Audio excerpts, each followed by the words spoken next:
അജ്ഞാനേനാവൃതം ജ്ഞാനം തേന മുഹ്യന്തി ജന്തവഃ. അജ്ഞാനം കൊണ്ട് ജ്ഞാനം മറയ്ക്കപ്പെട്ടിരിക്കുകയാണ്. ജ്ഞാനം ഇല്ലാതാവുന്നില്ല, ജ്ഞാനം സ്വരൂപമാണ്. ജ്ഞാനം സ്വരൂപമാണ്. ജ്ഞാനം നേടേണ്ടതല്ല, അതുകൊണ്ട് തന്നെ നഷ്ടപ്പെടുന്നതുമല്ല. ജ്ഞാനം സ്വരൂപമാണ്. എന്നാൽ അജ്ഞാന ആവരണങ്ങളാൽ ജ്ഞാനം മറയ്ക്കപ്പെട്ടിരിക്കുന്നു.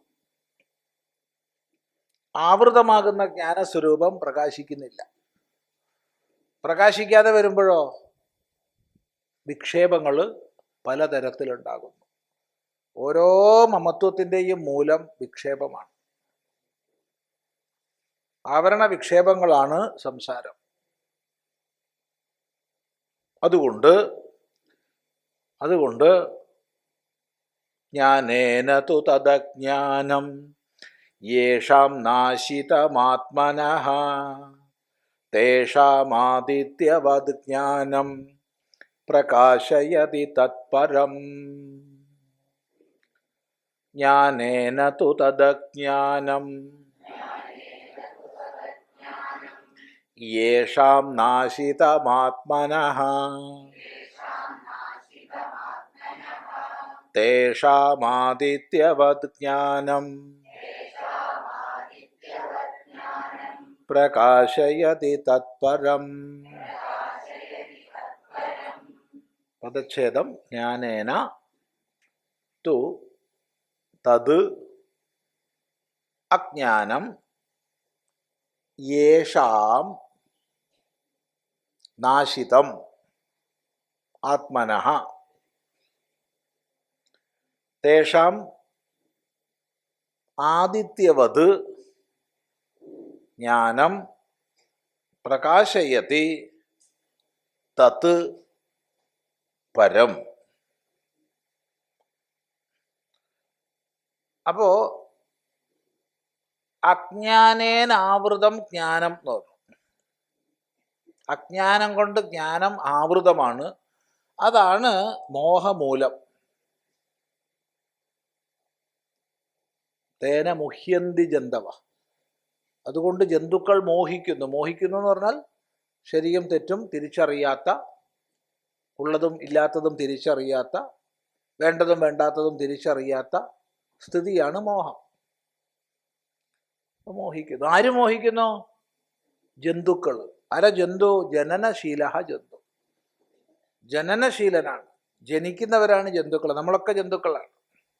ആര് ജനിച്ചിട്ടുണ്ടോ, ആര് ജനിക്കുന്നുണ്ടോ അവർ ജന്തു. അപ്പം ജന്തുക്കളെല്ലാം മോഹിക്കുന്നു എന്ന് പറഞ്ഞു. എങ്ങനെ? അജ്ഞാനം കൊണ്ട് ജ്ഞാനം മറയ്ക്കപ്പെടുന്നതിനാൽ. അപ്പോൾ തൊട്ടടുത്ത ശ്ലോകത്തിൽ തത് അജ്ഞാനം എന്ന് പറഞ്ഞാൽ ആ അജ്ഞാനം ഏതജ്ഞാനം?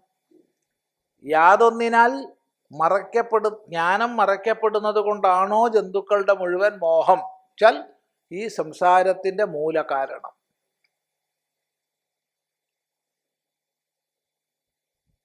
സംസാര മൂലം മോഹമാണ്, തിരിച്ചറിവില്ലായ്മ. അത് അജ്ഞാനം കൊണ്ട് ജ്ഞാനം മറയ്ക്കപ്പെടുന്നതിനാലാണ്, അല്ലാതെ ജ്ഞാനമില്ലാത്തത് കൊണ്ടല്ല. ആ അജ്ഞാനത്തെ, ജ്ഞാനസ്വരൂപത്തെ മറയ്ക്കുന്ന അജ്ഞാനം ജ്ഞാനേന നാശിതം, ജ്ഞാനത്താൽ നശിപ്പിക്കപ്പെട്ടിരിക്കുന്നുവോ? ആരുടെ അജ്ഞാനാവരണം ജ്ഞാനത്താൽ നശിപ്പിക്കപ്പെട്ടിരിക്കുന്നുവോ തേഷാം അവർക്ക് ആദിത്യവത് ജ്ഞാനം തത് പരം പ്രകാശയതി. ആദിത്യനെ പോലെ, സൂര്യനെ പോലെ ആ പരമായതിനെ പ്രകാശിപ്പിക്കുന്നു. ആ പരമായ പരമാത്മാവിനെ, പരമാത്മതത്വത്തെ, പരമമായ ജ്ഞാനത്തെ, ജ്ഞാനസ്വരൂപത്തെ ജ്ഞാനം പ്രകാശിപ്പിക്കുന്നു.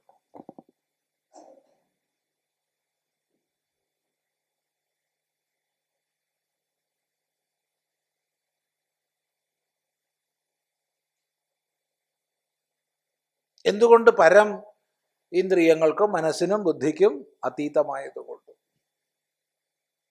എന്തുകൊണ്ട് പരം എന്ന് വീണ്ടും ചോദിച്ചാൽ സർവ സൃഷ്ടിസ്ഥിതി സംഹാരാദി വ്യവഹാരങ്ങൾക്കും മൂലമായതുകൊണ്ട്, സർവോപരിയായതുകൊണ്ട്, സർവ വ്യവഹാര അതീതമായതുകൊണ്ട് പരം, സർവകാരണമായതുകൊണ്ട് പരം.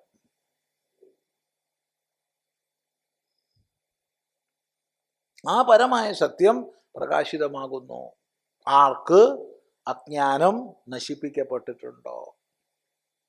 അപ്പൊ ജ്ഞാനം സ്വതേ ഉള്ളതാണ്. ആരും വേദാന്തം പഠിച്ചിട്ട് ജ്ഞാനം നേടേണ്ടതില്ല. മറിച്ച് ജ്ഞാനത്തെ മറച്ചിരിക്കുന്ന അജ്ഞാന ആവരണങ്ങളുടെ വിലയമാണ് വേണ്ടത്. ശ്രദ്ധിക്കുക. നോക്കൂ, ജ്ഞാനേനത്തു യേന അജ്ഞാനേന ആവൃതാഃ മുഹ്യന്തി ജന്തവഃ തത് അജ്ഞാനം യേഷാം ജന്തൂനാം വിവേകജ്ഞാനേന ആത്മവിഷയേണ നാശിതം ആത്മനഃ ഭവതി. തേഷാം ആദിത്യവത് യഥാ ആദിത്യഃ സമസ്തം രൂപജാതം അവഭാസയതി തദ്വത് ജ്ഞാനം ജ്ഞേയം വസ്തു സർവം പ്രകാശയതി തത്പരം പരമാർത്ഥതത്വം.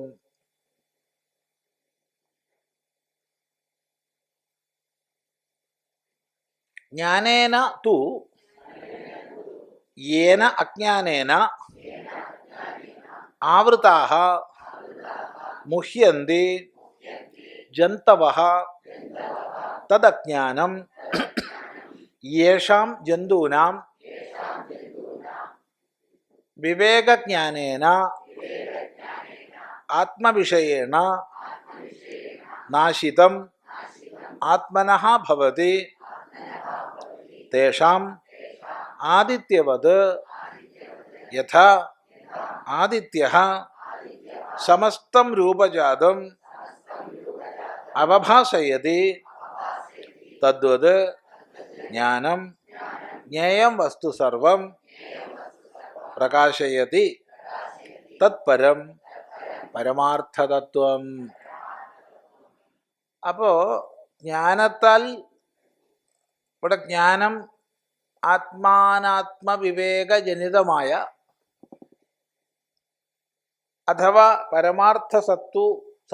പരമാർത്ഥ വസ്തുവെ അവഭാസിപ്പിക്കുന്ന സ്വരൂപബോധം തന്നെയാണ് അവിടെ ജ്ഞാനം. ഈ ജ്ഞാനത്താൽ അജ്ഞാനം ആർക്ക് നശിപ്പിക്കപ്പെട്ടിരിക്കുന്നുവോ, അവിടെ അജ്ഞാനം എന്നുള്ളതിനെ ഭാഷ്യകാരൻ വിശദീകരിക്കുകയാണ്. യാതൊരജ്ഞാനത്താൽ ആവൃതന്മാരായിട്ടാണോ ജന്തുക്കൾ മോഹിക്കുന്നത്, യേന അജ്ഞാനേന ആവൃതാഃ ജന്തവഃ മുഹ്യന്തി. ഏനയാണ്, ഏനയല്ല. ചിലരൊക്കെ ഏന എന്ന് പറഞ്ഞിട്ടുണ്ട്, ഏനയല്ല, അർത്ഥം മാറിപ്പോവും. ഏന യത് ശബ്ദത്തിൻ്റെ തൃതീയ ഏകവചന രൂപമാണ് ഏന. അപ്പോ യാതൊരു അജ്ഞാനത്താൽ ആവൃതന്മാരായിട്ടാണോ ജന്തുക്കളെല്ലാം, ജന്തു ജനനശീലന്മാര് ജനിച്ചവര് മോഹിക്കുന്നത്, അങ്ങനെയുള്ള അജ്ഞാനം വിവേകജ്ഞാനേന ആത്മവിഷയേണ നാശിതം.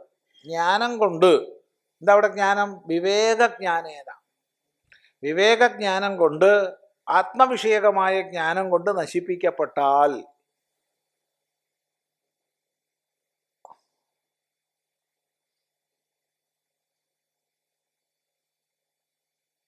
അവിടെ നശിപ്പിക്കപ്പെട്ടാൽ പ്രത്യേകം ശ്രദ്ധിക്കണം. നീങ്ങല്ല, ഒരു സ്ഥലത്ത് നിന്ന് മറ്റൊരു സ്ഥലത്തേക്ക് പോവുകയല്ല. അജ്ഞാനം കാര്യങ്ങളെ ചെയ്യുന്നുണ്ട്. ഈ സംസാരമാകുന്ന മഹാകാര്യത്തിൻ്റെ മുഴുവൻ കാരണം അജ്ഞാനം തന്നെയാണ്, സമ്മതിച്ചു. പക്ഷെ അജ്ഞാനം വാസ്തവത്തിൽ ഭാവരൂപമാണോ അഭാവരൂപമാണോ എന്നുള്ള ചർച്ച വളരെ വിശദമായി നടക്കുന്നുണ്ട്. ആയിരക്കണക്കിന് കൊല്ലങ്ങളായിട്ട് വിദ്വാൻമാർക്കിടയ്ക്ക് നടക്കുന്നതാണ്. ഭാവരൂപമാണോ അഭാവരൂപമാണോ അജ്ഞാനം? അജ്ഞാനം അഭാവരൂപമാണ്. ഇരുട്ട് ഒരിക്കലും ഭാവരൂപമല്ല, പ്രകാശത്തിൻ്റെ അഭാവരൂപമാണ് ഇരുട്ട്. പക്ഷേ പ്രകാശത്തിൻ്റെ അഭാവരൂപമായ ഇരുട്ട് ധാരാളം സൃഷ്ടികളെ ഉണ്ടാക്കും. ടോർച്ച്, ഇലക്ട്രിസിറ്റി തുടങ്ങിയവ വന്നപ്പോൾ എത്ര സൃഷ്ടികൾ ഇല്ലാണ്ടായി? കുറേ കുറഞ്ഞില്ലേ? ഇല്ല, കുറേ കുറഞ്ഞു. എന്നാലുണ്ട്, അത് വേറെ വിഷയം.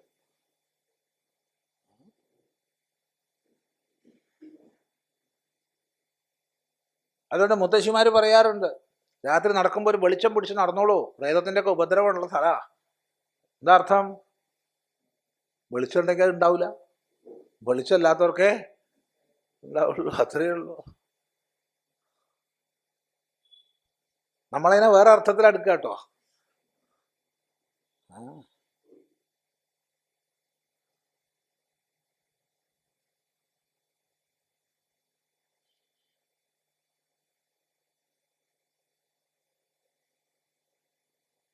അപ്പോൾ അഭാവരൂപമാണെങ്കിലും ഇരുട്ട് കാര്യത്തെ ചെയ്യുന്നുണ്ട്. അഭാവരൂപമാണ് അജ്ഞാനം, ജ്ഞാനത്തിൻ്റെ അഭാവമാണ് അജ്ഞാനം. അപ്പൊ പ്രകാശം ഉദിക്കുന്ന മാത്രയിൽ പിന്നെ ഇരുട്ടില്ല. 1000 വർഷമായിട്ട് വാതിലും ജനവാതിലും ഒക്കെ അടച്ചു കിടക്കുന്നിടത്തുള്ള ഇരുട്ട്, ആ ഇരുട്ടിന് എത്ര പഴക്കമുണ്ടെന്ന് ചോദിച്ചാൽ 1000 കൊല്ലം പഴയ ഇരുടാണ്. പക്ഷെ അവിടെ ഒരു തിരി ജ്വലിപ്പിക്കുന്നതോടുകൂടെ പോയി, പിന്നെ ആ ഇരുട്ടില്ല. ഞാൻ 1000 കൊല്ലം കിടന്നതാണ് ഇവിടെ, അതോടെ എനിക്ക് കുടികിടപ്പ് വേണം ഇല്ലേ? ഒന്നുമില്ല. അപ്പം പോയി. എങ്ങോട്ട് പോയി? നമ്മൾ പറയും ഇരുട്ട് നീങ്ങി പറയും. ഇരുട്ട് നീങ്ങിയോ? ഇല്ല. നീങ്ങി പറഞ്ഞാൽ ഇവിടുന്ന് നീങ്ങിയിട്ട് അപ്പുറത്ത് പോകണം. നീങ്ങി എന്ന് പറയണമെങ്കിൽ ഇവിടുന്ന് നീങ്ങിയിട്ട് അപ്പുറത്ത് എവിടെ ഇരിക്കുന്നുണ്ടാവണം, അവിടെ ഇരിക്കുന്നില്ല. അതുകൊണ്ടാണ് അഭാവരൂപ എന്ന് പറഞ്ഞത്, ഭാവരൂപമല്ല. ഇതുപോലെയാണ് അജ്ഞാനം. അജ്ഞാനം ജ്ഞാനത്തിന്റെ അഭാവരൂപമാണ്, പക്ഷെ കാര്യത്തെ ചെയ്യും. അഭാവരൂപമാണെങ്കിലും കാര്യത്തെ ചെയ്യും. അപ്പൊ ജ്ഞാനമാകുന്ന ഭാവരൂപം കൊണ്ട് അജ്ഞാനമാകുന്ന അഭാവരൂപം ആരിൽ നശിപ്പിക്കപ്പെട്ടിട്ടുണ്ടോ, വിവേകജ്ഞാനേനോ, തിരിച്ചറിവ്, വിവേകം വേർതിരിച്ചറിയുക, വിവേകഫലമായുള്ള ജ്ഞാനം, വിവേകജ്ഞാനം. ആത്മവിഷയേണ, ആരാണ് ഞാൻ എന്ന ബോധം, ആരാണ് ഞാൻ, എന്താണ് എൻ്റെ സ്വരൂപം എന്നുള്ളതായ ബോധം കൊണ്ട് ആരുടെ അജ്ഞാനമാണോ നശിക്കുന്നത്, ആത്മനഃ ഭവതി, ആത്മാവിൻ്റെ അജ്ഞാനം. അത് പ്രത്യേകം ശ്രദ്ധിക്കുക. എൻ്റെ ഗുരുനാഥൻ വലിയ ജ്ഞാനിയാണെന്ന് പറഞ്ഞുകൊണ്ട് തനിക്ക് വല്ല ഗുണമുണ്ടോ? എൻ്റെ അച്ഛന് വിശപ്പ് മാറിയിട്ടുണ്ട്, അച്ഛൻ നല്ലോണം ഭക്ഷണം കഴിച്ചിട്ട് വിശപ്പ് മാറി പറഞ്ഞാൽ മകനൊരു സന്തോഷമാണ്, അതിൽ സംശയമൊന്നുമില്ല. പക്ഷേ മകന് വിശപ്പ് മാറുമോ? ഇല്ല. വിശപ്പ് മാറണമെങ്കിൽ അയാൾക്ക് തന്നെ വിശപ്പ് മാറണം, ഭക്ഷണം കഴിക്കണം. ഇതുപോലെയാണ് ഈ ലോകത്ത് അവന് അജ്ഞാനം പോയിട്ടുണ്ട്, ഇവൻ അജ്ഞാനം പോയിട്ടുണ്ട് എന്നുകൊണ്ട് നമുക്ക് യാതൊരു പ്രയോജനമില്ല. ആത്മനഃ ഭവതി, തൻ്റെ അജ്ഞാനം നശിപ്പിക്കപ്പെട്ടതാകുന്നത്. പ്രത്യേകം ശ്രദ്ധിക്കണം.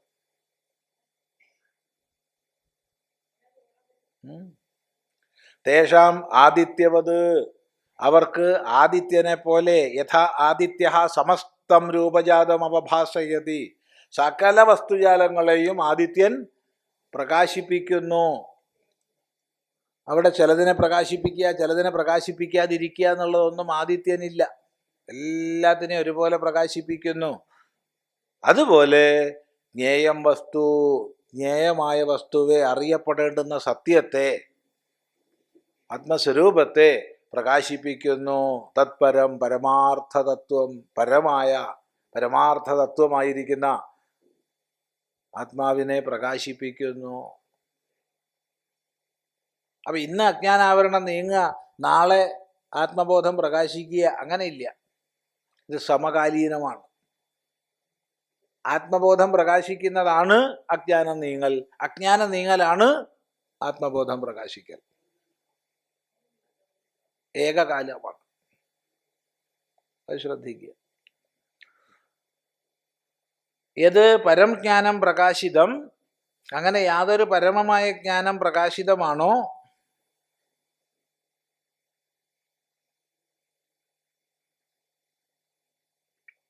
യത് പരം ജ്ഞാനം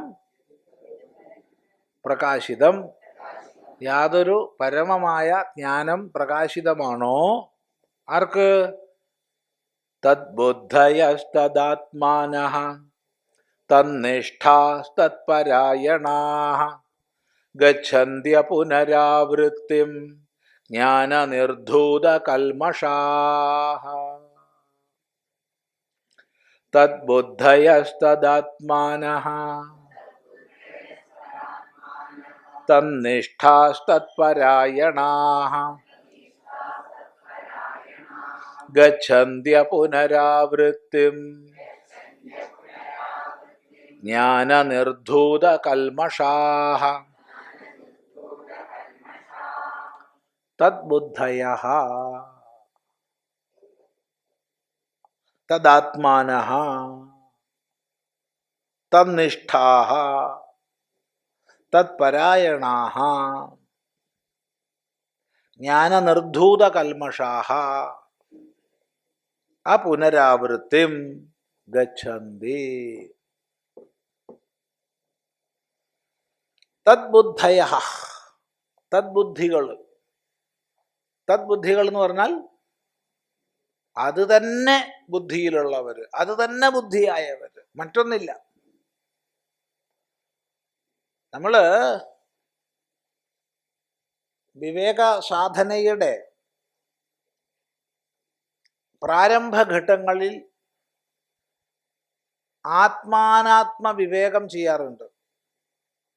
എന്താണ് ആത്മാ, എന്താണ് അനാത്മ, അതായത് ഉള്ളതെന്ത്, ഇല്ലാത്തതെന്ത്, തീർച്ചയായിട്ടും വേണം. ആത്മാനാത്മ വിവേകം എന്നൊരു പ്രകരണം തന്നെയുണ്ട്. എന്നാൽ ആത്മാ ഉള്ളത്, അപ്പൊ അനാത്മാവോ ഇല്ലാത്തത്. ഇല്ലാത്തതിനെ വേർതിരിക്കാൻ പറ്റുമോ? ഉള്ളതിനെ ഇല്ലാത്തതിനെ വേർതിരിക്കാൻ പറ്റുമോ? എന്താ പറയണത്? ആരംഭഘട്ടത്തിൽ നമ്മൾ തന്നെ പറയും ആത്മാനാത്മ വിവേകം എന്നൊക്കെ പറയും. പക്ഷെ കുറച്ച് ഉയർന്ന് ചിന്തിക്കുമ്പോൾ മനസ്സിലാവും മഹാവിഡ്ഢിത അത്. കാരണം അനാത്മാന്നൊരു വസ്തു ഇല്ല. ഇരുട്ടും വെളിച്ചവും ആർക്കാ വേർതിരിക്കാൻ കഴിയുക? ആർക്കെങ്കിലും കഴിയുക പറയൂ. കാരണം വേർതിരിക്കണമെങ്കിൽ വെളിച്ചം വേണം. വെളിച്ചം ഉണ്ടെങ്കിൽ ഇരുട്ടുണ്ടോ? വേർതിരിക്കണമെങ്കിൽ വെളിച്ചമായിട്ടല്ലേ പോവുക. വെളിച്ചമായിട്ട് പോകുമ്പോൾ അവിടെ ഇരുട്ട് കാണപ്പെടുവോ? ഇല്ല. അപ്പം അനാത്മാന്നുണ്ടോ? ഇല്ല. ആത്മാ ഏകം തദ്ബുദ്ധയഃ. അന്യമായ ഒന്നില്ല. അന്യമായെന്നുണ്ടെങ്കിലല്ലേ അതിനെക്കുറിച്ച് ചിന്തിക്കണ്ടു. അത് തന്നെ ഉറച്ചവർ, അത് തന്നെ ബുദ്ധിയിൽ, അതിൽ തന്നെ ബുദ്ധി ഉറച്ച, അത് തന്നെ ബുദ്ധിയിൽ ഉറച്ച, ആ ഏകസത്യം മാത്രം ബുദ്ധിയായിരിക്കുന്നവര് തദ്ബുദ്ധയഃ. തദാത്മാനഃ, അത് തന്നെ ആത്മഭാവമായവർ, ആ സത്യത്തിൽ നിന്ന് ഭിന്നമായ യാതൊരു വ്യക്തിത്വവുമില്ലാത്തവർ, അത് ബ്രഹ്മനിഷ്ഠന്മാർ. അഭിന്ന വൃത്തിയിൽ പരം സത്യമായി തന്നെ ഇരിക്കുന്നവർ.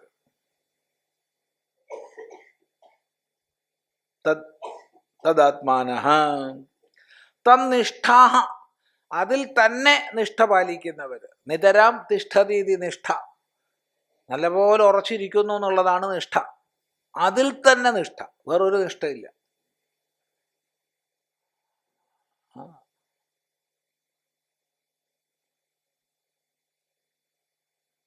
ഒരേ താത്പര്യത്തെ ബോധിപ്പിക്കുന്ന അനേക ശബ്ദങ്ങളെ പ്രയോഗിക്കുകയാണ്. കാരണം പല ദിശകളിലൂടെ സാധകന്റെ വിചാരത്തെ ഒരു സത്യത്തിലേക്ക് ആനയിക്കാൻ വേണ്ടി. തന്നിഷ്ഠാഃ തത്പരായണാഃ, അത് തന്നെ പരമയനമായവർ. പരായണം, പരമമായ ലക്ഷ്യസ്ഥാനം, പരമമായ പ്രാപ്യസ്ഥാനം അത് തന്നെ, അതിൽ നിന്ന് ഭിന്നമായിട്ടൊന്നില്ല. ആത്മവിചാരത്തിൽ തന്നെ, ആത്മസ്വരൂപത്തിൽ തന്നെ ആമഗ്നരായിട്ടുള്ളവർ. അങ്ങനെയുള്ളവര് ജ്ഞാനനിർധൂത കൽമഷാഹ, ജ്ഞാനേന, ജ്ഞാനം കൊണ്ട്, നിർധൂത കൽമഷാഹ, നിശേഷേണ കഴുകിക്കളയപ്പെട്ട പാപങ്ങളോട്, മാലിന്യങ്ങളോട്, അജ്ഞാനത്തോട് കൂടിയവർ. കൽമഷം ദോഷമാണ്, കൽമഷം മാലിന്യമാണ്, അജ്ഞാനം പാപം എന്നൊക്കെ പറയാം. അപ്പോൾ സമ്പൂർണമായിരിക്കുന്ന ദോഷങ്ങളും ജ്ഞാനത്താൽ കഴുകിക്കളയപ്പെട്ടവരാരോ അവർ ജ്ഞാനനിർധൂത കൽമഷ. അങ്ങനെയുള്ളവര് അപുനരാവൃത്തിം ഗച്ഛന്തി, പുനരാവൃത്തിരഹിതമായ പദത്തെ പ്രാപിക്കുന്നു. വീണ്ടും ആവർത്തനം ഇല്ലാത്ത പദത്തെ പ്രാപിക്കുന്നു. നമ്മൾ ഒരു ദിവസം എത്ര പ്രാവശ്യം ജനിക്കുന്നുണ്ടാവും? ആലോചിച്ച് നോക്കൂ. ഓരോ വൃത്തിയോട് താദാത്മ്യം വരുമ്പോഴും നമുക്ക് ഓരോ നവീന ജന്മമാണ്.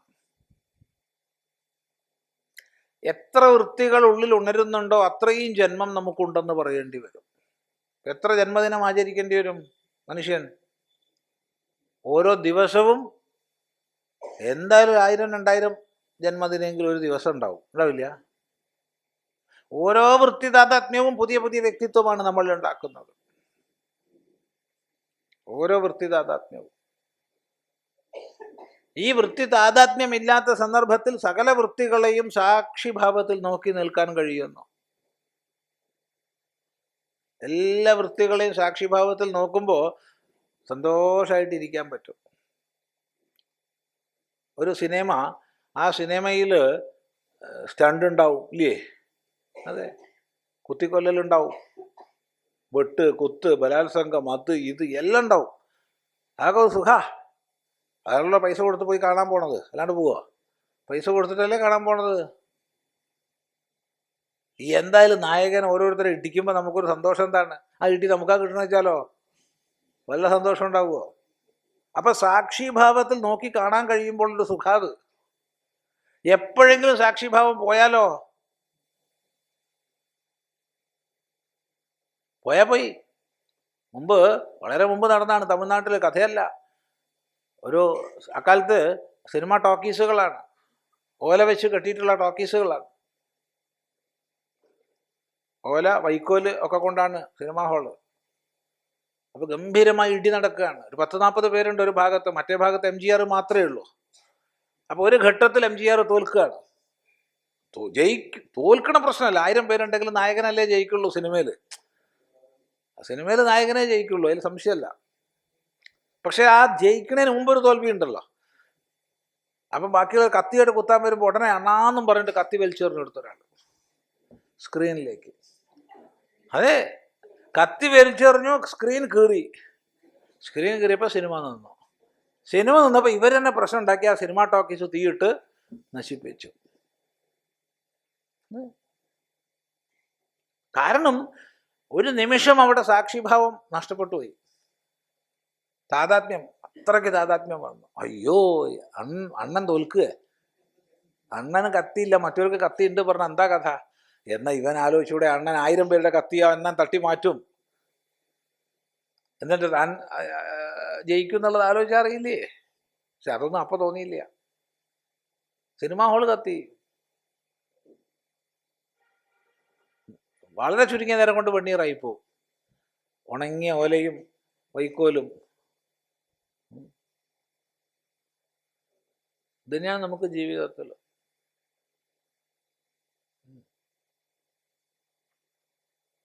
താദാത്മ്യഭാവങ്ങൾ. ഓരോ ദിവസവും എത്ര വൃത്തി താദാത്മ്യമുണ്ടോ അത്ര ജന്മം നമുക്കുണ്ട്. നമുക്കൊക്കെ ഒരു ജന്മം എന്നാരും പറഞ്ഞേക്കരുത്. ഇപ്പോൾ ഇന്ന് തന്നെ ഇപ്പോൾ 10-20 ജന്മം കഴിഞ്ഞിട്ടുണ്ടാവും എല്ലാവർക്കും. 20 ആയിരിക്കില്ല. എന്ത് 20? ഓരോ വൃത്തിയോട് താദാത്മ്യപ്പെടുമ്പോഴും. ഇപ്പം നമ്മൾ ഭക്ഷണം കഴിക്കാനിരുന്നു എന്ന് വിചാരിച്ചോളൂ. അപ്പം ഭക്ഷണം കഴിക്കാൻ ഇരിക്കുമ്പോൾ ഒരു വൃത്തി വരുന്നുണ്ട്. ഇതപ്പം ഭക്ഷണം കഴിക്കാൻ തുടങ്ങുകയായി. അപ്പോൾ രാവിലെ പുട്ട് അല്ലേ, പുട്ട് വന്നപ്പോൾ ഒരു വൃത്തിയായി. പുട്ട് ഇഷ്ടമുള്ള ആൾക്ക് അതൊരു ജന്മം, ഇഷ്ടമില്ലാത്ത ആൾക്ക് അഹിത ജന്മം അല്ലേ? ശരിയല്ലേ? ഒരാൾക്ക് പ്രിയജന്മം വന്നു, ഒരാൾക്ക് അപ്രിയ ജന്മം വന്നു. അത് കഴിഞ്ഞ് പിന്നാലെ കറി വന്നു. കറി വന്നപ്പോൾ അത് ഇഷ്ടമുള്ള ആൾക്ക് അല്ലേ, ഇഷ്ടമുള്ള ആൾക്ക് പ്രിയജന്മം കിട്ടി, ഇഷ്ടമില്ലാത്ത ആൾക്കോ അപ്രിയ ജന്മം. അപ്പം പുട്ട് ഇഷ്ടമില്ല, ആ കറി ഇഷ്ടമുണ്ട്, അപ്പോഴോ ഉപാഭ്യാമേവ മനുഷ്യലോകം. അതാണ് പ്രിയാപ്രിയങ്ങളുടെ സമ്മിശ്രഭാവം വന്നു. അതാണ് ചിന്തിക്കുക. അപ്പം നമ്മൾ കഴിച്ചിവിടെ എത്തുമ്പോഴത്തേക്ക് തന്നെ ഒരു 10-20 ജന്മം കഴിഞ്ഞിട്ടുണ്ടാവുന്ന എൻ്റെ അഭിപ്രായം ഓരോരുത്തർക്കും. അല്ലാണ്ട് ജന്മം എന്ന് പറഞ്ഞാൽ അമ്മയിൽ നിന്ന് പുറത്തേക്ക് വരുന്നത് മാത്രം മാനിക്കരുത്. ഓരോ വൃത്തി താതാത്മ്യവും ഓരോ ജന്മമാണ്. ഈ വൃത്തി താതാത്മ്യം ഉണ്ടാവില്ല. മനസ്സ് യഥേച്ഛ പ്രവർത്തിക്കട്ടെ, ഇന്ദ്രിയങ്ങൾ യഥേഷ്ടം പ്രവർത്തിക്കട്ടെ, അവയുടെ പണിയെടുക്കട്ടെ. ഗുണാഗുണേഷു വർത്തന്തേ ഇത് മത്വാ ന സജ്ജതേ. ആ സംഘമില്ലാത്ത അവസ്ഥയാണ് ജന്മരഹിതമായ അവസ്ഥ. അപുനരാവൃത്തിം ഗച്ഛന്തി. ജ്ഞാനനിർധൂത കൽമഷാഹ. ജ്ഞാനത്താൽ നിർധൂതമായ നിശേഷേണ കഴുകിക്കളയപ്പെട്ട അജ്ഞാന ആവരണ വിക്ഷേപ ദോഷങ്ങളോട് കൂടിയവർ.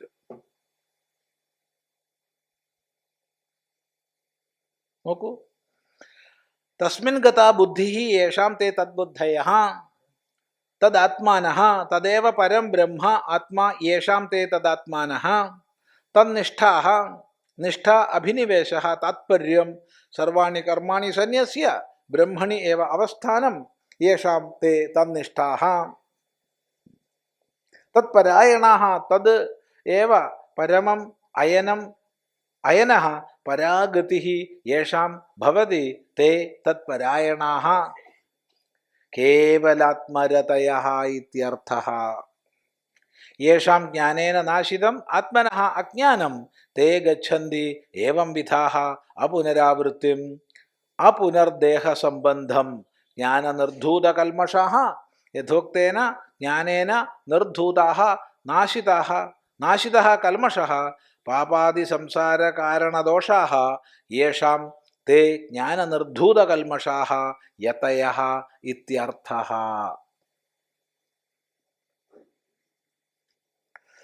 തസ്മിൻ ഗതാ ബുദ്ധിഃ യേഷാം തേ തദ്ബുദ്ധയഃ തദാത്മാനഃ തദേവ പരം ബ്രഹ്മ ആത്മാ യേഷാം തേ തദാത്മാനഃ തന്നിഷ്ഠാഃ നിഷ്ഠ അഭിനിവേശഃ താത്പര്യം സർവാണി കർമാണി സന്യസ്യ ബ്രഹ്മണി ഏവ അവസ്ഥാനം യേഷാം തേ തന്നിഷ്ഠാഃ തത്പരായണാഃ ച തദേവ പരം അയനം പരാഗതിഃ യേഷാം ഭവതി തേ തത്പരായണാഃ കേവലാത്മരതയഃ ഇത്യർത്ഥഃ. യേഷാം ജ്ഞാനേന നാശിതം ആത്മനഃ അജ്ഞാനം തേ ഗച്ഛന്തി ഏവം വിധാഃ അപുനരാവൃത്തിം അപുനർദേഹസംബന്ധം ജ്ഞാനനിർധൂതകൽമഷാഃ യഥോക്തേന ജ്ഞാനേന നിർധൂതാഃ നാശിതഃ കൽമഷഃ പാപാദിസംസാരകാരണദോഷാഃ യേഷാം തേ ജ്ഞാനനിർധൂതകൽമഷാഃ യതയഃ ഇത്യർത്ഥഃ. അപ്പോൾ തസ്മിൻ ഗതാ ബുദ്ധി തദ്ബുദ്ധി തേ തദ്ബുദ്ധയഃ. അതിൽ ചേർന്ന ബുദ്ധിയോടൊത്തവർ. ഇപ്പൊ സാമാന്യമായിട്ട് സത്യവിചാരത്തിൻ്റെ മാർഗത്തിൽ പോകുന്നവർ അതിനെക്കുറിച്ച് ആലോചിക്കും. അപ്പൊ തദ്ബുദ്ധിയായി ഇല്ലേ? അത് കഴിഞ്ഞ് കുറച്ചു നേരം കഴിഞ്ഞു, മുട്ടായി വന്നപ്പോൾ മിഠായി ബുദ്ധിയായി. അതെ, പായസം വന്നപ്പോൾ പായസ ബുദ്ധിയായി, ശത്രു വന്നപ്പോൾ ശത്രുബുദ്ധി, മിത്രം വന്നപ്പോൾ മിത്രബുദ്ധി.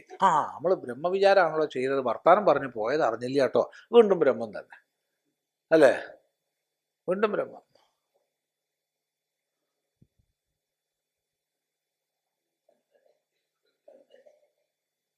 അങ്ങനെ ബ്രഹ്മവിചാരം ചെയ്തുകൊണ്ടിരിക്കുമ്പോൾ പെട്ടെന്ന് മൂത്രം ഒഴിക്കാൻ ആയി. അപ്പോൾ മൂത്രബുദ്ധി എഴുന്നേറ്റ് പോയി തിരിച്ചു വന്നപ്പോൾ ഞാൻ ഇരുന്ന സ്ഥലത്ത് വേറൊരാൾ ഇരിക്കുന്നുണ്ട്. അപ്പോഴോ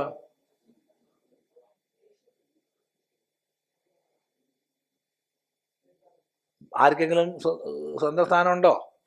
ഇല്ല. എവിടെയാ വെച്ചാൽ അവിടെ ഇരുന്നോളൂ. അല്ലാണ്ട് എന്താ സ്ഥലമാണ് ആര് പറഞ്ഞാലും എഴുതി വെച്ചിട്ടുണ്ടോ? എഴുതി വെച്ചിട്ട് വല്ല കാര്യമുണ്ടോ? എഴുതി ആർക്കാ വെച്ചുകൂടാത്ത? അവിടെ തന്നെ ഇരിക്കണം അങ്ങനെയൊന്നുമില്ല. എവിടെയെങ്കിലും ഇരിക്കുക, കേൾക്കുക, അത്രയേ ഉള്ളൂ. പക്ഷേ എത്ര ബുദ്ധിയാണ് നമ്മളിൽ ഉണ്ടാവുന്നത് ഓരോ ദിവസവും. അപ്പോൾ തസ്മിൻ ഗത എന്ന് പറയാൻ പറ്റില്ല. തസ്മിൻ ഗതാഗത എന്ന് പറയാം അല്ലേ? അതിലേക്ക് ഗതാഗതമായി വന്ന ബുദ്ധി, പോവുക വരിക എന്നുള്ള ബുദ്ധിയാണ്. ഇതല്ല, തസ്മിൻ ഗതാബുദ്ധി, അതിൽ തന്നെ ചെന്ന് ചേർന്ന ബുദ്ധിയോട്. ആത്മവിചാരത്തിൽ നിന്ന് ഭിന്നമായിട്ട് ഒന്നുമില്ല. എന്തെന്ത് കാണപ്പെടുന്നുണ്ടോ, എന്തെന്ത് കേൾക്കപ്പെടുന്നുണ്ടോ, അതിലെല്ലാം ഉറച്ച ആത്മബുദ്ധിയോടൊത്തവർ സദാ അവരാണ് തദ്ബുദ്ധയ, ബഹുവചനം. തദാത്മാനഃ, അതിൽ തന്നെ ഉറച്ചവർ എന്നർത്ഥം. അതിൽ തന്നെ ഉറച്ചവർ. ഇവിടെ ഭാഷ്യകാരൻ പറയുന്നത് തദേവ പരം ബ്രഹ്മ ആത്മാ യേഷാം തേ തദാത്മാനഃ, ആ പരബ്രഹ്മം തന്നെയാണ് ഞാനെന്ന ഉറച്ച ബോധമുള്ളവർ. ഭാഷ്യകാരൻ അങ്ങനെയാ പറയുന്നത്. ആ പരംബ്രഹ്മം തന്നെ ആത്മാ, ഞാൻ എന്ന് ഉറച്ചവർ, ആത്മബ്രഹ്മൈക്യം പ്രകാശിച്ചവർ, ആത്മാച്ച ബ്രഹ്മ എന്ന ബോധം ഉറച്ചവർ. തദാത്മാനഃ, അത് തന്നെ ആത്മഭാവമായവർ, അങ്ങനെ പറയാം. തന്നിഷ്ഠാഹ, അതിൽ തന്നെ നിഷ്ഠയുള്ളവർ.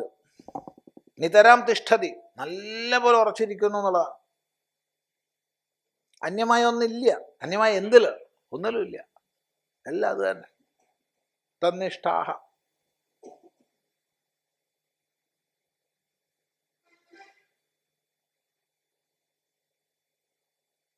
ഈ തന്നിഷ്ഠാഹ എന്നുള്ളത് ഉച്ചകോടിയിൽപ്പെട്ട സാധകന്റെ തലത്തിലും പറയാം, സഹജബോധമുള്ള സിദ്ധന്റെ തലത്തിലും പറയാം. സഹജബോധമുള്ള സിദ്ധന്റെ തലത്തിൽ തന്നിഷ്ഠൻ എന്ന് പറഞ്ഞാൽ ആ ബ്രഹ്മത്തിൽ തന്നെ സ്വരൂപതയ നിഷ്ഠ നേടിയവനാണ്, ബ്രഹ്മനിഷ്ഠനാണ്. ഉച്ചകോടിയിൽപ്പെട്ട സാധകനെ സംബന്ധിച്ചോ നിരന്തര വിചാരാഭ്യാസം കൊണ്ട് അത് തന്നെ മറ്റൊന്നിലേക്ക് പോകാത്ത മനസ്സോടൊത്തവൻ, അങ്ങനെയും പറയാം. രണ്ട് തരത്തിലും പറയാം. മതി, വൃത്തിയായിക്കോട്ടെ, ആത്മാകാര വൃത്തി മതിയല്ലോ. ഇങ്ങനെ രണ്ട് തലത്തിൽ പറയാം എന്നാ പറഞ്ഞേ. തന്നിഷ്ഠാഹ തത് പരായണാഹ. ഇപ്പൊ ഭാഷ്യകാരൻ പറയണ നിഷ്ഠ അഭിനിവേശ. ഭാഷ്യകാരൻ പറയുന്ന അർത്ഥം നേരത്തെ പറഞ്ഞത് മറക്കരുതേ, നേരത്തെ പറഞ്ഞതായിട്ട് വ്യത്യാസമുണ്ട്. അപ്പോൾ തന്നിഷ്ഠ, നിഷ്ഠ അഭിനിവേശ. നിഷ്ഠ എന്ന് പറഞ്ഞാൽ അഭിനിവേശമാണ്, താത്പര്യം. അഭിനിവേശം താത്പര്യം. സർവാണി കർമാണി സന്യസ്യ. അപ്പോൾ താല്പര്യം കൂടിക്കഴിഞ്ഞാൽ എന്തായി? എന്തിലാണോ നമുക്ക് താല്പര്യം മറ്റത് അപ്രസക്താവും, മറ്റെല്ലാം അപ്രസക്താവും.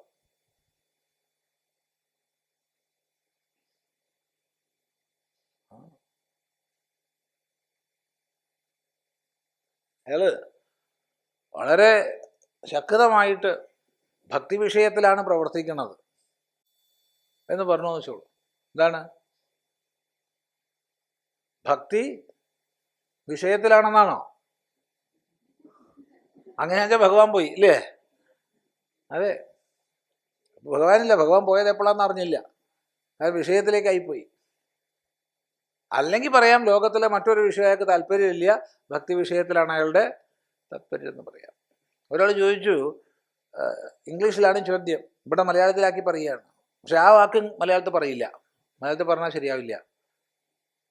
സ്വാമി, ഡിറ്റാച്ച്മെന്റ് ഉണ്ടാവാനുള്ള വഴി എന്താണ്? ഒറ്റ വഴിയുള്ള അറ്റാച്ച്മെന്റ് ഉണ്ടാവുക. എന്താ? ഡിറ്റാച്ച്ഡ് ആവാൻ ഒറ്റ വഴിയുള്ളൂ, അറ്റാച്ച്ഡ് ആവുക. ഉയർന്നൊരാദർശത്തോട് അറ്റാച്ച്ഡ് ആവുമ്പോൾ മറ്റേലിന് വിട്ടു. ഇന്നലെ വരെ പ്രസക്തമായതെല്ലാം ഉപേക്ഷിക്കുന്നുണ്ട്.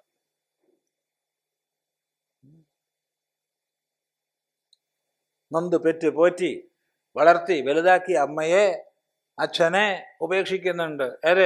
ഈ ഓൺലൈൻ പ്രേമം വന്നപ്പോൾ, ഓൺലൈൻ കാമുകൻ്റെ അടുത്തേക്ക് പോകാൻ വേണ്ടിയിട്ട് ഇവരൊക്കെ ഉപേക്ഷിച്ച് ഇവരെ അറിയിക്കാണ്ട് പോവുകയാണ്.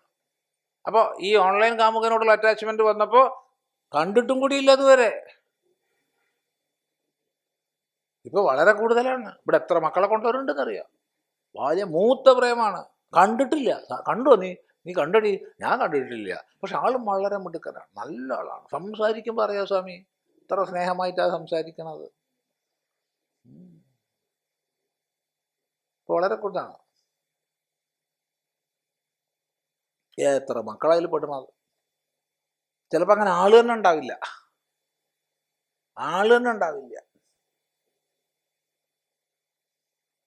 പക്ഷെ ഒന്നുറപ്പാണ്, ഏതെങ്കിലും ഒന്നിനോട് അറ്റാച്ച്ഡ് ആവുമ്പോൾ മറ്റൊന്നിനോട് ഡിറ്റാച്ച്ഡ് ആവും. അമ്മേനെ വിട്ടു, അച്ഛനെ വിട്ടു, വീട് വിട്ടു, എല്ലാം വിട്ടു, സ്കൂളിൽ പോകാമെന്നും പറഞ്ഞിട്ട് എത്തിയത് കണ്ണൂർ റെയിൽവേ സ്റ്റേഷനിൽ. കാമുകനെ നോക്കി നിന്ന് കാമുകനായിട്ട് ഫോണിൽ ദപ്പട്ടുണ്ട്. അതാ നിന്റെ അടുത്തെത്തി. നോക്കുമ്പോൾ കുട്ടിക്ക് 17 വയസ്സാവുന്നില്ല, 16 കഴിഞ്ഞിട്ടേ ഉള്ളൂ. ഇവൻ 80 വയസ്സായിട്ടുണ്ട്. അതെ, നിന്റെ അടുത്ത് ഞാൻ ഇതാ കണ്ടു. 80 വയസ്സ്, ബോധം കെട്ട് വീണ കുട്ടി. ഉണ്ടായിട്ടുള്ള സംഭവമാണ്, കഥയല്ല. കൊല്ലം ജില്ലയിൽ നിന്നോ മറ്റോ ആണ് ആ കുട്ടി വന്നത്. കൊല്ലാണോ ഇനി കോട്ടയാണോ എന്നറിയില്ല. എന്തായാലും അത്രയും ദൂരെ നിന്നാണ്, കണ്ണൂർ റെയിൽവേ സ്റ്റേഷനിൽ. കാമുകൻ എത്രയാണ്? എന്നിട്ട് പോലീസ് വന്നു.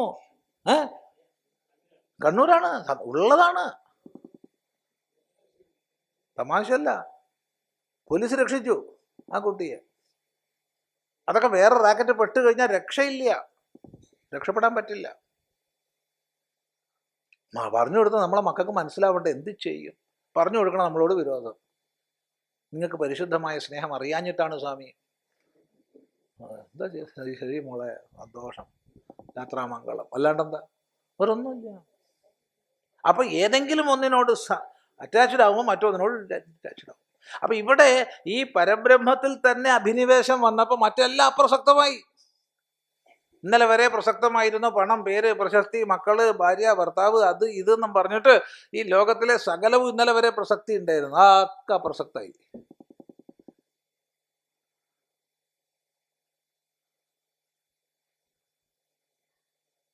തത്പരായണാഹ തന്നിഷ്ഠാഹ.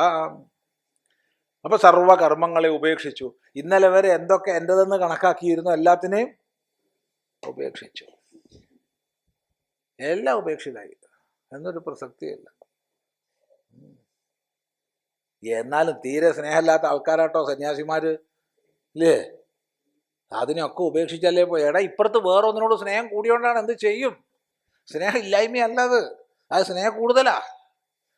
ഈ 100 എണ്ണത്തിനോടുള്ള സ്നേഹം മുഴുവൻ മൂത്ത് ഒന്നിനോട് സ്നേഹമായപ്പോ ഈ 100 എണ്ണം അപ്രസക്തായി. അതാണുള്ളത്, അല്ലാണ്ടെന്താ? ചിന്തിക്കുക. സന്യസിച്ചിട്ട് ബ്രഹ്മണിയേവ അവസ്ഥാനം യേഷാം. ബ്രഹ്മത്തിൽ തന്നെ ആരവസ്ഥാനം ചെയ്യുന്നുവോ അവരാണ് തന്നിഷ്ഠാഹ, തന്നിഷ്ഠന്മാര്. തത്പരായണാഹ ച തദേവ പരം അയനം. പരാഗതി, പരമമായ ഗതി. ഇണുഗതം എന്നുള്ള ധാതുവിൽ നിന്നാണ് അയന ശബ്ദം ഉണ്ടാവുന്നത്. ഗമനം, പ്രാപ്യസ്ഥാനം, അത് മാത്രം ഗമനമായിട്ടുള്ള, വേറൊരു ഗമനം ഇല്ല. വേറെ എങ്ങോട്ട് പോകാനാ? വേറെ എന്ത്? ഒന്നുമില്ല.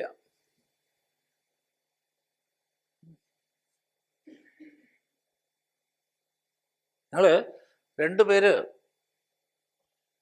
നമ്മളൊരു വളരെ വേണ്ടപ്പെട്ട ഒരാളാ, നമ്മുടെ പ്രൊഫസർ ജി ബാലകൃഷ്ണൻ നായരുടെ അവസാന കാലത്ത് അദ്ദേഹത്തെ കാണാൻ പോയത് ഓർമ്മിക്കുകയാണ്. അവസാന കാലമായി. കൊല്ലത്തൊരു ഒരു ഒരു ഗൃഹത്തിലാണ്, ഒരു ഡോക്ടറുടെ ഗൃഹത്തിൽ. അവർ വളരെ ആ മഹാത്മാവിൻ്റെ ശരീരത്തെ വേണ്ടതുപോലെ പരിപാലിച്ച് ശുശ്രൂഷിച്ചിട്ടാണ് ആ ഡോക്ടർ ഇരിക്കുന്നത്. അപ്പോൾ വലിയ വർത്തമാനം പറഞ്ഞു, വലിയ ഊർജ്ജസ്വലനായിട്ട്, അവരെ കിടന്ന മനുഷ്യനാണ്, ഊർജ്ജസ്വലനായിട്ടൊക്കെ വർത്തമാനം പറഞ്ഞ്. അപ്പം എന്തോന്ന് പറഞ്ഞപ്പോൾ സർവം ബ്രഹ്മമയം, രേ രേ സർവം ബ്രഹ്മമയം. അറിയാലോ? ഇല്ലേ? ഇല്ല, എന്നാ പോട്ടെ. സദാശിവ ബ്രഹ്മേന്ദ്രയുടെ പ്രസിദ്ധമായൊരു കൃതിയാണ്.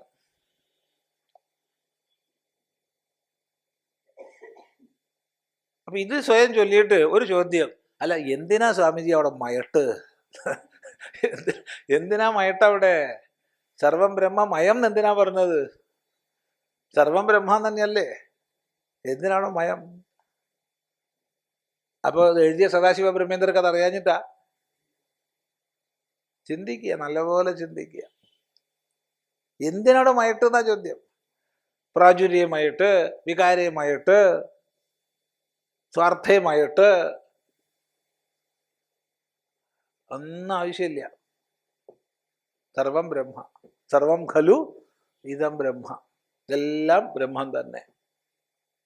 സർവം ഹേതത് ബ്രഹ്മ, ഇതെല്ലാം ബ്രഹ്മം തന്നെ.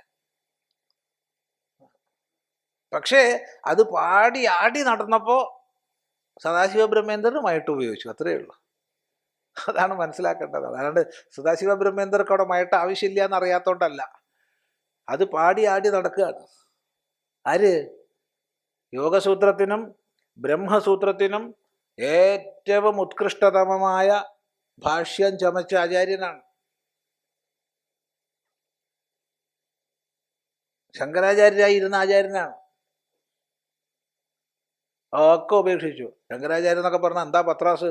ചക്രവർത്തിക്കുള്ള പദവിയാ. എല്ലാം ഉപേക്ഷിച്ചു. പിന്നെ അവസാനം ഉണ്ടായിരുന്ന കോണവും വലിച്ചെറിഞ്ഞ് അതുമില്ല, പാടി നടക്കുക. അപ്പോൾ പിന്നാലെ ഭക്തന്മാർ ശിഷ്യന്മാരൊക്കെ ഉണ്ടാവും. അപ്പോൾ പാടിയത് ചിലരൊക്കെ കുറിച്ചെടുത്തു. ആ കുറിച്ചെടുത്തത് കൊണ്ട് കുറച്ചൊക്കെ പാട്ട് നമുക്ക് കിട്ടി. എത്ര ഉണ്ടാവും ഇല്ലേ? അപ്പം നമുക്ക് കിട്ടിയത് തന്നെ കേമാണേ. എത്ര പാട്ടുകളാ! അധികവും നല്ല ഒന്നാന്തരമായിട്ട് അതിന് ഈണം കൊടുത്തത് ഡോക്ടർ ബാലമുരളീകൃഷ്ണയാണ് അധികത്തിനും. പിന്നെ പലരും പാടി.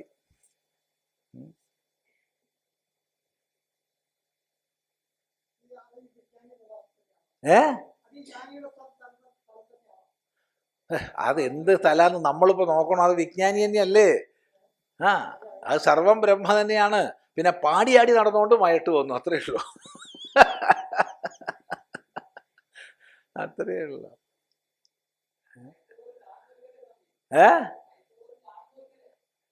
അതെ, അല്ല സദാശിവ ബ്രഹ്മേന്ദ്രൻ അങ്ങനെയാണല്ലോ പാടിയത്. സർവം ബ്രഹ്മമയം, രേ രേ സർവം ബ്രഹ്മമയം.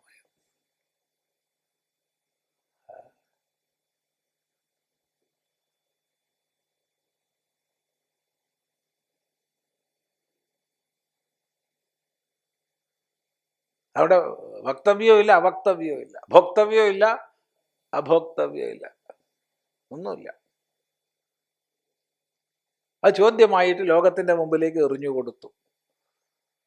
മനസ്സിലാക്കിയവർ മനസ്സിലാക്കി, മനസ്സിലാക്കാത്തവർ മനസ്സിലാക്കിയില്ല, അത്രയേ ഉള്ളൂ, വേറെ ഒന്നുമില്ല. എന്നാൽ അവിടെയാണ് നേരമ്പോക്ക് മനസ്സിലാക്കേണ്ടത്. ആ സർവം ബ്രഹ്മമയം പറഞ്ഞ ആചാര്യൻ തന്നെയാണ് വിവര രാമരസവും പാടുന്നത്. അത് മനസ്സിലാക്കണം. അതേ ആചാര്യൻ തന്നെയാണ് തുങ്കതരംഗ പാടുന്നത്. ഏത് തലത്തിലേക്കും പോകാൻ പറ്റും ഒരു വിജ്ഞാനിക്ക്. മറ്റേ ആൾക്ക് അതിൽ തന്നെ ഇരിക്കാൻ പറ്റുള്ളൂ. അയാൾ കൃഷ്ണനെ ജപിച്ച ആൾക്ക് രാമനെ ജപിക്കാൻ പറ്റില്ല, രാമനെ ജപിച്ച ആൾക്കോ കൃഷ്ണനെ ജപിക്കാൻ പറ്റില്ല. ശിവനെ പൂജിക്കണമൊക്കെ മഹാപാപാണ്, ശിവപൂജകന്മാർ ദുർവൃത്തന്മാരാണ്. പിന്നെ എന്തേ പാടുള്ളൂ? വിഷ്ണുവേ പാടുള്ളൂ. വിഷ്ണു പൂജകന്മാർ മഹാമോശക്കാരാണ്, പിന്നെ എന്തേ പാടുള്ളൂ? ശിവനെ പാടുള്ളൂ. ഇങ്ങനെയൊക്കെ പറയും. എന്നാൽ വിദ്വാനോ? വിദ്വാൻ ഇതിലൊക്കെ പോവാം, ഏതിലും പോവാം, ഏത് തലത്തിലും പോവാം. ആസ്തികരുടെ കൂടെ ആസ്തികനും നാസ്തികരുടെ കൂടെ നാസ്തികനും ആവും. ശ്രദ്ധിക്കുക. നാസ്തികരുടെ കൂട്ടത്തിൽ ഒന്നാം തരം നാസ്തികനാവാം, ആസ്തികരുടെ കൂട്ടത്തിൽ ഒന്നാം തരം ആസ്തികനും ആവാം. എന്തുകൊണ്ട്? വാച്യവാചക ഭേദത്തിനുപരിയുള്ള സ്വരൂപനിഷ്ഠനായതുകൊണ്ട്. ശ്രദ്ധിക്കുക. അപ്പോ അത് തന്നെ പരമയനം, മറ്റൊന്നില്ല. കേവലാത്മരതയ, കേവലാത്മരതയ.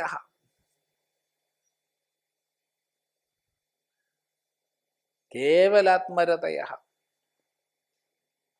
വളരെ സുന്ദരമായിട്ട് കുഞ്ഞുണ്ണി മാഷ്ടർ ഒരു വരിയ ഓർമ്മ വരുന്നത്, ജീവിതം മറ്റൊരാൾക്ക് പകുക്കാൻ തികയാഞ്ഞ് ഞാൻ എന്നെ തന്നെ വേളി കഴിച്ചു കൂടിയിടുന്നു. കേവലാത്മരതയ. ഞാൻ എന്നെ തന്നെ വേളി കഴിഞ്ഞിട്ടില്ല എന്ന് പറയരുത്. കുഞ്ഞുണ്ണി മാഷ്ടർ വേളി കഴിഞ്ഞില്ലല്ലോ എന്നാരും പറയാൻ പാടില്ല. എന്താണ്? ഞാൻ എന്നെ തന്നെ വേളി കഴിച്ചു കൂടിയിടുന്നു. ആത്മരതയ. ആരോട് പകുക്കാൻ? പൂർണ്ണമായത് എങ്ങനെ പകുക്കും? പകുക്കാൻ സഹായിക്കണ്ടേ?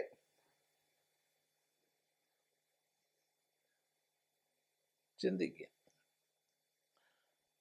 യേഷാം ജ്ഞാനേന നാശിതം ആത്മനഃ അജ്ഞാനം.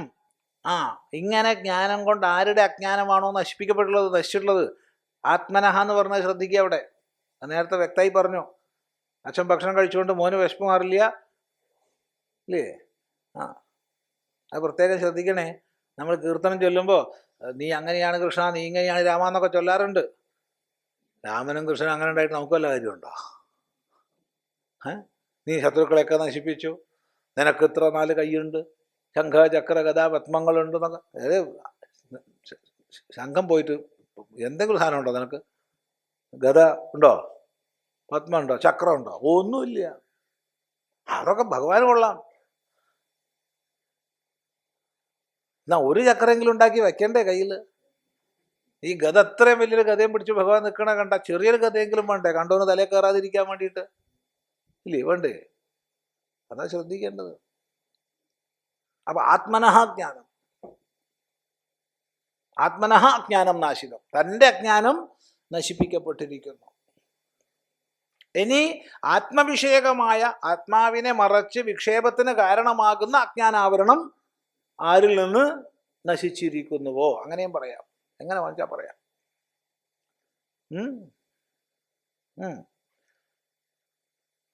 യഥോക്തേന ജ്ഞാനേന നാശിതാത്മനഃ അജ്ഞാനം തേ ഗച്ഛന്തി ഏവം വിധാഹ. ഇങ്ങനെയുള്ളവർ അപുനരാവൃത്തിം അപുനർദേഹസംബന്ധം, പിന്നെയും ദേഹസംബന്ധം ഉണ്ടാകുന്ന അവസ്ഥ ഇല്ലാതാകുന്നു. പിന്നെ ജനിക്കേണ്ടതില്ല.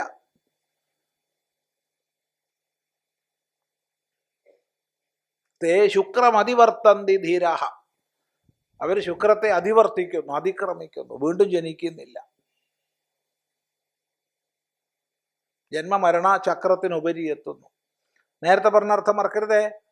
നേരത്തെ പറഞ്ഞത് ഓരോ വൃത്തി താതാത്മ്യവും ഓരോ ജന്മമാണ്. ആ വൃത്തി താതാത്മ്യത്തിന് ഉപരി എത്തുന്നു എന്നാണ് നേരത്തെ പറഞ്ഞ അർത്ഥം. ഭാഷ്യകാരൻ അതല്ല പറഞ്ഞത്. ഭാഷ്യകാരൻ പറഞ്ഞത് ജന്മം ഇല്ലാതാകുന്നു. യഥോക്തേന ജ്ഞാനേന നിർധൂതാഹ നാശിതഃ കൽമഷഃ പാപാദി സംസാര കാരണദോഷാഹ. അജ്ഞാനജനിതമായിരിക്കുന്ന പാപാദി സംസ്കാരദോഷങ്ങൾ സംസാര കാരണദോഷങ്ങൾ മുഴുവൻ ആരിൽ നിന്ന് നീങ്ങിയിരിക്കുന്നു. അവര് ജ്ഞാന നിർധൂത കൽമഷാഹ. ജ്ഞാനം കൊണ്ട് നിർധൂതമായ കൽമഷത്തോടു കൂടിയവര്. യതഹ്യാഹ ഇത്യർത്ഥഃ. യതിമാര്, സന്യാസിമാരെന്നർത്ഥം. അവിടെ പാരമാർത്ഥിക സന്യാസമാണ് ലക്ഷ്യമാക്കുന്നത്. യേഷാം ജ്ഞാനേന നാശിതം ആത്മനഃ അജ്ഞാനം തേ പണ്ഡിതാഃ കഥം തത്വം പശ്യന്തി ഇതി ഉച്യതേ. യേഷാം ജ്ഞാനേന നാശിതം ആത്മനഃ അജ്ഞാനം തേ പണ്ഡിതാഃ കഥം തത്വം പശ്യന്തി ഇതി ഉച്യതേ. അപ്പൊ ഇങ്ങനെ ജ്ഞാനം കൊണ്ട്, സ്വരൂപഭൂതമായ ജ്ഞാനം കൊണ്ട് ആരുടെ അജ്ഞാനം നശിച്ചിരിക്കുന്നുവോ പൂർണ്ണമായിട്ടും, തേ പണ്ഡിതാഹ, അവരാണ് പണ്ഡിതന്മാര്. അജ്ഞാനാവരണം തീർത്തും നശിച്ചവര് പണ്ഡിതന്മാര്.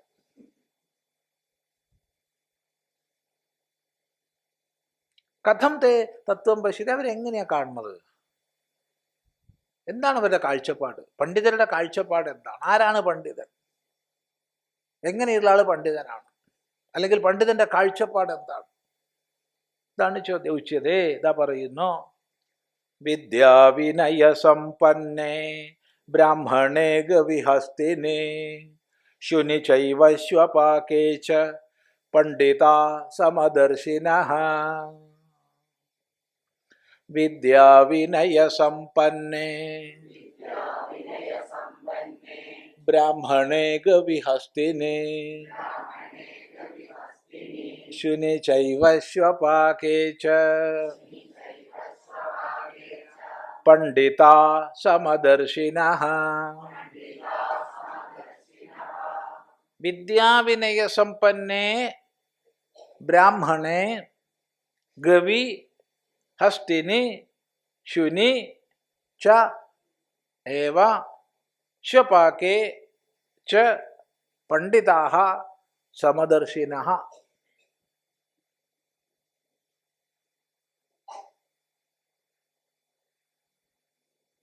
പണ്ഡിതന് ലഭിക്കാവുന്നതിൽ വെച്ച് ഏറ്റവും നല്ലൊരു നിർവചനമാണ് ഇവിടെ പറയുന്നത്. പണ്ഡിതാഃ സമദർശിനഃ.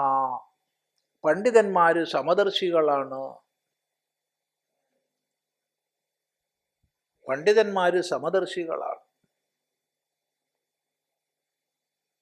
ഒരർത്ഥം പണ്ഡിതന്മാര് സമദർശികളാണ്, പണ്ഡിതന്മാര് സമദർശികൾ, എല്ലാത്തിലും സമമായി കാണുന്നു എന്നർത്ഥം. വേറൊരർത്ഥം പണ്ഡിതന്മാര് സമത്തെ കാണുന്നു. സമം എന്ന് പറഞ്ഞാൽ ബ്രഹ്മം. നിർദോഷം ഹി സമം ബ്രഹ്മ. അടുത്ത ശ്ലോകത്തിൽ പറയാൻ പോകുന്നുണ്ട്. സമമാണ് ബ്രഹ്മം, സമം ബ്രഹ്മമാണ്, ബ്രഹ്മപര്യായമാണ്.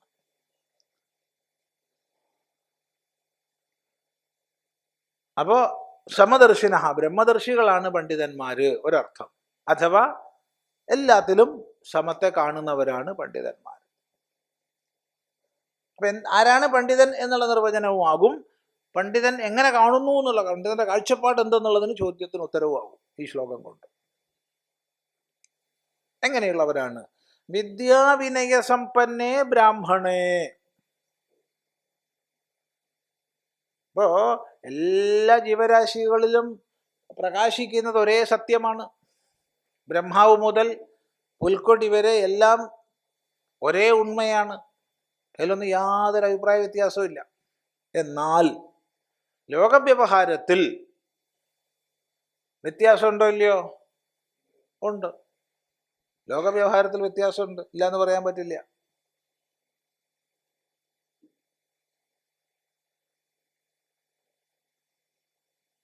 അപ്പോൾ ലോകവ്യവഹാരത്തിൽ നമ്മൾ വിവിധ പ്രകടീകൃത ഭാവങ്ങളെ വ്യത്യസ്ത രീതിയിലാണ് എടുക്കുന്നത്. അത് ശ്രദ്ധിക്കുക. ചൈതന്യ സ്വരൂപത്തിന് മാറ്റമില്ലാതിരിക്കെ തന്നെ പ്രകടീകൃത ഭാവത്തിനനുസരിച്ചാണ് വ്യവഹാരം. ഒരു ചൊറിയമ്പുഴു ദേഹത്ത് വന്നു കഴിഞ്ഞാൽ നമ്മളതിനെ മാറ്റുന്നുണ്ട്.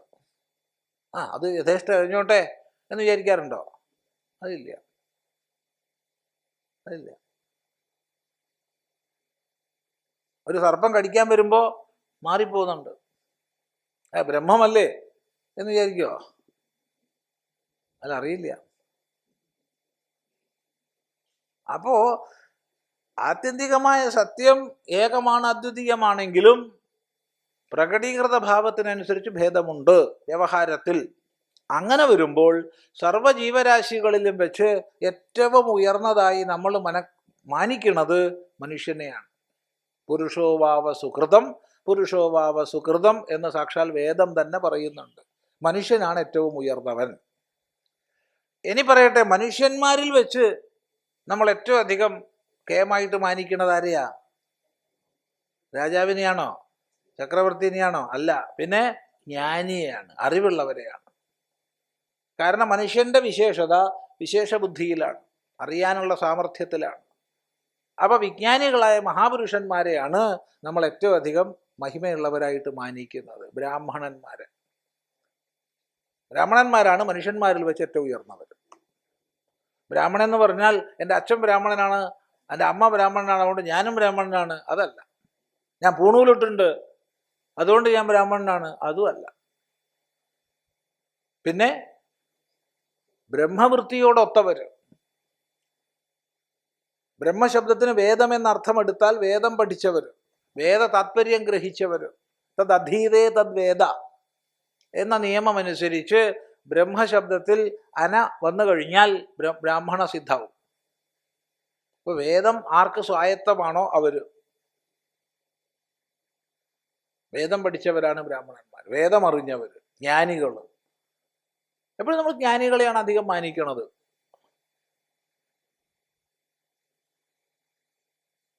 ഇനി പറയട്ടെ, ജ്ഞാനികളിൽ വെച്ച് നമ്മൾ ആരെയാ കൂടുതൽ മാനിക്കുക?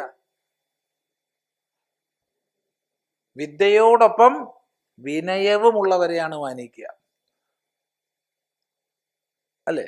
വിനയമില്ലാത്തൊരു ജ്ഞാനിയെ കൊണ്ട് വലിയ പ്രയോജനം നമുക്ക് ഉണ്ടാവില്ല. ഒരു സംശയം ചോദിക്കാൻ പോയാൽ തന്നെ കടിച്ച് കീറിക്കളയും, അല്ലേ? അതെ.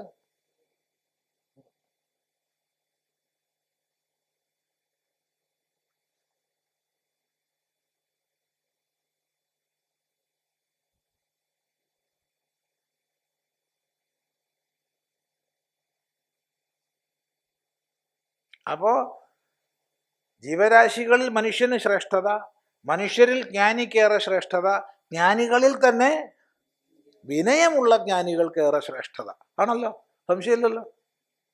അപ്പം അതിനേക്കാൾ ഉയർന്നിട്ട് വേറെ ആരെങ്കിലും ഉണ്ടോ? ഇല്ല. അതുകൊണ്ട് പറയുകയാണ്, വിദ്യാവിനയ സമ്പന്നനായ ബ്രാഹ്മണനിൽ ഏറ്റവും ഉയർന്നവനാണ്.